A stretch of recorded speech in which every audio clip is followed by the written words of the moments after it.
Hola a todos y a todas. Muy buenas tardes. La verdad que muy contenta de estar acá. Muy contenta de estar acá una vez más en la Isla Maciel. Como recordaba Jorge, la última vez que estuvimos acá fue hace poco más de 5 años. Vinimos a visitarlo a Paco Olveira y a los curas de Opción por los Pobres. 6 días antes nos habían citado a Comodoro Pi con Axel, a mí también como expresidenta, Axel como exministro de Economía, por aquella causa armada entre gallos y medianoches, o entre opositores y jueces, mejor, ¿no? Porque gallos y medianoche no arman ninguna causa. Vamos a hablar sin eufemismos en la Argentina, por favor. Bueno, y allá fuimos en una movilización maravillosa que nunca me cansaré de agradecer a aquellas organizaciones políticas que contra viento y marea, bajo presiones y amenazas, fueron a acompañarme allá a Comodoro Pi abajo de la lluvia. Nunca los voy a olvidar y nunca me voy a cansar de agradecerlo. A los 6 días vinimos acá y también la gente maravillosa. ¿Y por qué recuerdo esto? Porque comenzaba en el país una cacería de opositores y una persecución judicial sin precedentes, a los que hoy hablan de la República. ¿Dónde estaban cuando se perseguía y se encarcelaba opositores sin juicio? ¿Dónde estaban cuando se encarcelaban a dueños de medios de comunicación a los cuales se les había pedido previamente que acompañaran la campaña mediática judicial para meterme presa? Esto que hoy estamos sabiendo y que ¿dónde estaban? Y hoy me vienen a hablar de la República y aquella que era. ¿De qué República nos hablan? Los que conformaron mesas judiciales, con algunos de los integrantes hoy prófugos. Ninguno de nosotros se fue del país para eludir la acción de la justicia. Todos pusimos la cara y el cuerpo.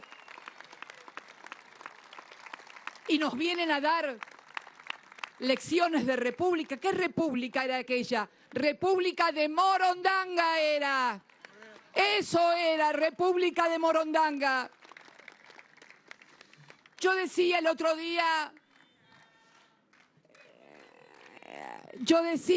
día en Escobar, cuando presentamos las listas aquel día, la necesidad de hablar con seriedad, con objetividad, para poder debatir y discutir en una Argentina que realmente lo necesita.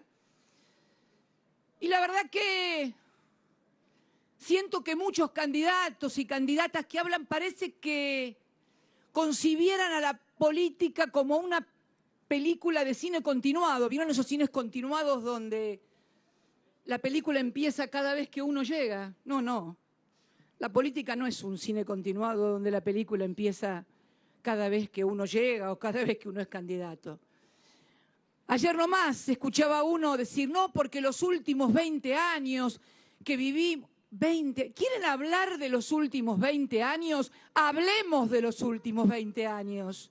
Hablemos del año 2001, cuando esa primera alianza de un partido, sí me acuerdo de Néstor, ahora viene lo de Néstor, tranquilos, que ya llega Néstor, siempre llega.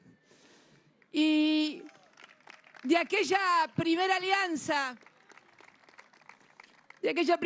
en la cual muchos de los candidatos que hoy hablan de república y de lo mal que está todo eran ministros de aquel gobierno de la primera alianza, donde el viejo partido Centenario Radical en aquel momento había hecho una alianza con el progresismo naciente en la Argentina.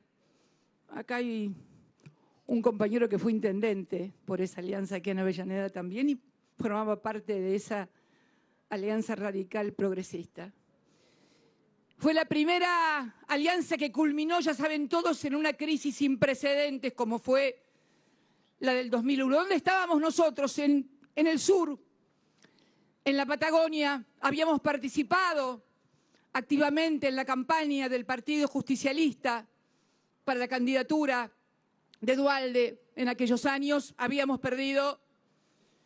Y yo era senadora, Néstor atravesaba su tercera gobernación. Estalló el 2001, el país parecía que se nos iba entre las manos.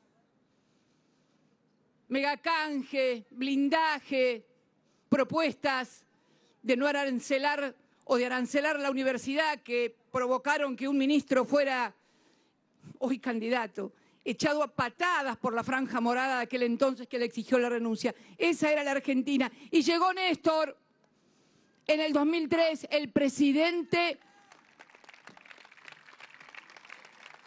porque si quieren hablar de los últimos 20 años, vamos a hablar y dónde estaba cada uno en los últimos 20 años. Y llegó Néstor, el presidente menos votado. Creo que, ahí lo veo a Leopoldo, creo que lo votaron menos que a Ilia, ¿no? Ilia sacó, bueno, acá me señala Leopoldo Moró que Néstor tuvo 2 puntos menos que don Arturo Ilia, que había sido elegido por el 24, y pico % de los votos, frente a un peronismo que estaba proscripto y no podía participar en las elecciones. Y aquel presidente, que fue el menos votado de la historia, hizo historia. Porque de esto se trata, como decía Máximo el otro día en un acto en Cañuelas.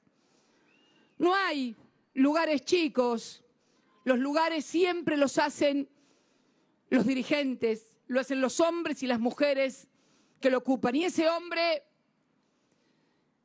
desendeudó a la Argentina del Fondo Monetario Internacional en el año 2005.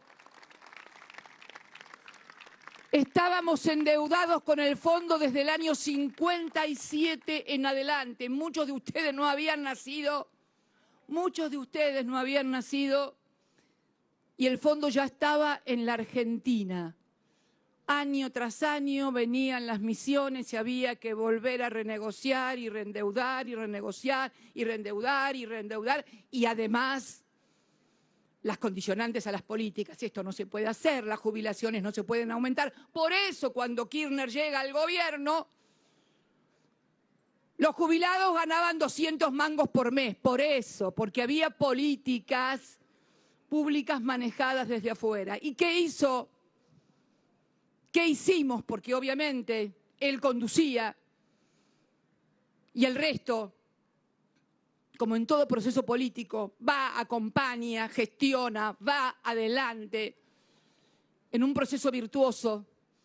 Reestructuró la deuda en el 2005,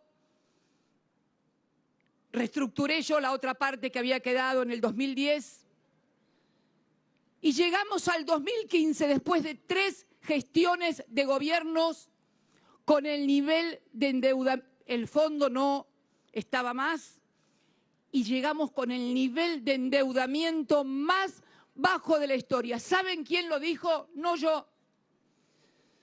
Lo dijo un ministro del gobierno que vino después, que hoy parece que cada vez que hacemos actos se cumple algún aniversario de algún acto de ellos. Hoy se cumplen 2 años de la renuncia del ministro Duhovne. ¿Se acuerdan? Aquel que tomaba whisky en los programas de televisión y que después con otro periodista le metían el dedito al hielito, le daban vuelta. Néstor también hacía eso, pero bueno.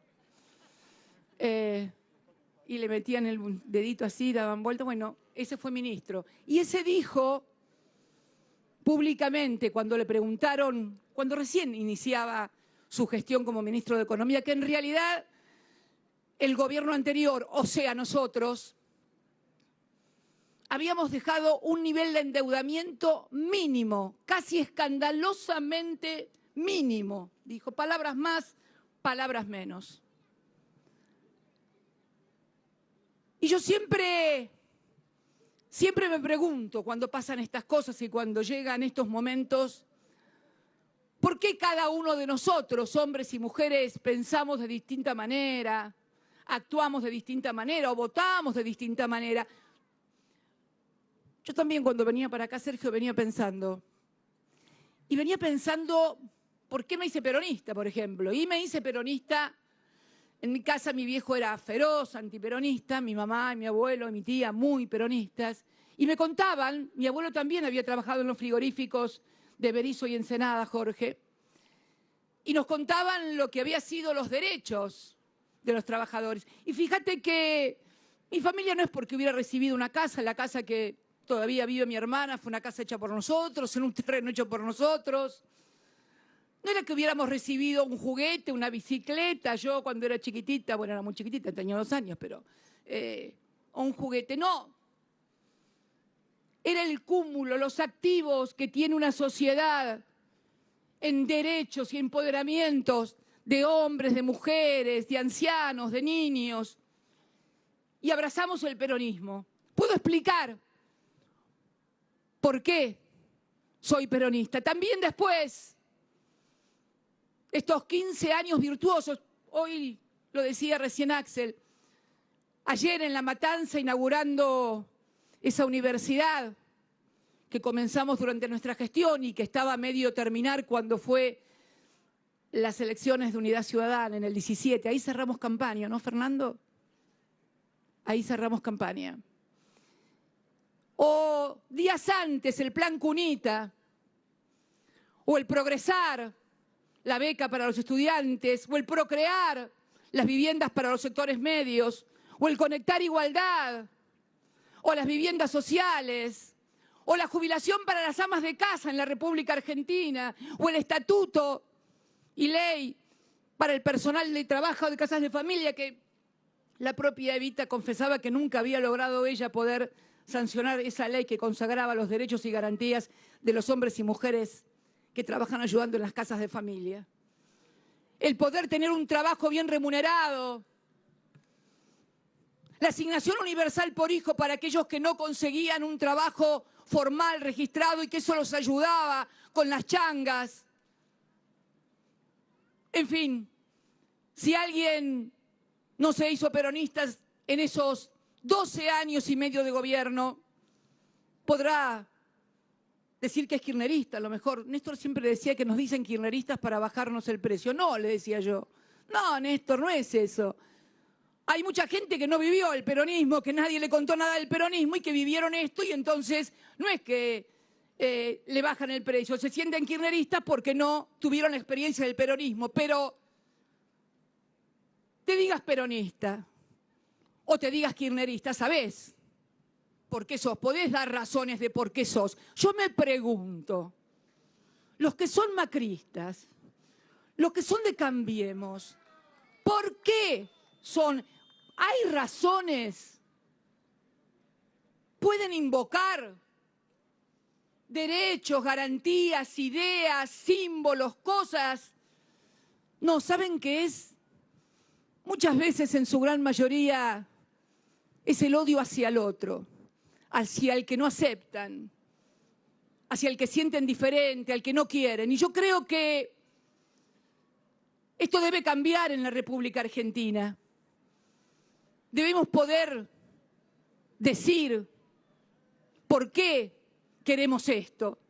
La verdad que en todo este tiempo que le ha tocado gobernar a Alberto, difícil, duro, se la pasan atajando penales, porque la verdad que este es un partido que no se pudo jugar. Y eso que no sé de fútbol. Pero esto es un partido que no se pudo jugar, De entrada no hubo ni primer tiempo ni segundo. Hubo que salir a atajar penales con la pandemia, nada más. Con el IFE, con el ATP, con la ley para que no despidan gente, con la ley para que no desalojen, con el tema de los servicios públicos, dejar de lado los marcos regulatorios que habían impuesto con los tarifazos el macrismo. Por eso digo que es bueno que reflexionemos todos juntos acerca de estas cosas y que podamos de algún modo y en algún tiempo poder superar esta forma que pretenden imponernos de vincularnos a partir del odio, de la negación del otro. No, yo quiero una sociedad en que cada uno sea lo que es, pero no para negar al otro, sino porque tal vez es mejor lo que mi espacio hace que el otro. Por eso quería estar hoy acá con estas casas que también empezaron y que hoy se retoman. Y decirle a todos los argentinos y a todas las argentinas que necesitamos imperiosamente otra forma de vincularnos. Por eso, Alberto, yo te pido, no te enojes ni te pongas nervioso, porque ¿sabés qué pasa? Cuando uno es presidente o presidenta en nombre de una fuerza nacional y popular, los errores, las fallas, las equivocaciones, las transgresiones inclusive a normas que uno puede tener, se magnifican en el caso de los gobiernos populares y se exacerban para irritar, para indignar. Mientras tanto se han ocultado descarada y ostensiblemente la entrega de un país, el endeudamiento sin límites. Por eso creo que aquel 10 de diciembre en la plaza también te lo advertí lo que iba a pasar. Nada nuevo bajo el sol. Acá me están haciendo señales con la... Ah, sí, nada. Perdón la digresión, me señalan mi escarapela que tengo dos. No, vine con una. Esta escarapelita más chiquitita que tengo arriba me la regaló una señora, Elizabeth, que estaba esperando, una señora muy linda, no sé si andará por acá. Era de su esposo, Rubén. Ahí está. Hola, Elizabeth, acá la tengo. Me dijo, no la conozco, no sé su apellido, sé que se llama Elizabeth nada más. Y me dijo que su esposo, Rubén, que murió hace 5 meses de COVID, me la quería dar. Qué lindo que te den una escarapela. Me gustan más las escarapelas. Gracias. Y un abrazo enorme para vos, Elizabeth, y para tu familia. Y una flor mía, ponele a Rubén cuando vayas, por favor. Digo que esto es así. Que los errores, las fallas que cualquiera puede cometer, y esto no significa ni disculpar, ni minimizar, ni querer banalizar. No, al contrario, todos saben de qué estoy hablando. Todos saben de qué estoy hablando. Todos saben que si una hermana mía hubiera blanqueado 35 millones de dólares, yo no estaría acá. Y sin embargo no ha pasado nada y no he escuchado ningún escándalo. Todos saben que si mi hermana hubiera dicho, Cristina es una falsa, una hipócrita, tiene dinero en el exterior, sería un inmenso escándalo repetido hasta el cansancio en cuanto a radio, televisión, medio hay. Nada de eso ocurre. El poder no se cuestiona a sí mismo. El poder siempre cuestiona al pueblo en sus errores.